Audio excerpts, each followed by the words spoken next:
Подобрувањето на човековите права, последните избори, судските постапки за случај на висока корупција, работењето на Државната комисија за спречување на корупцијата и акцискиот план се причините поради кои Македонија годинава доби 4 индексни поени повеќе и скокна за 24 места на индексот на корупција на Transparency International. По неколку годишен пат на листата ова е напредок, но државата сепак е на ниското 87 место од скупно 180 во друштво на Колумбија, Етиопија, Гвајана, Косово, Мароко, Суринам, Танзанија и Виетнам кои се со ист број на поени.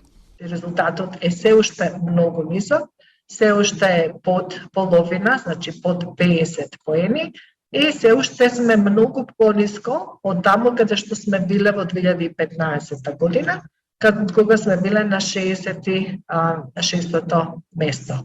Активностите преземени во последните 2 години според Тасева веќе го покажуваат своето влијание, но потенцира дека реформата во судството се уште стагнира, како и други реформи што треба дополнително да се спроведат.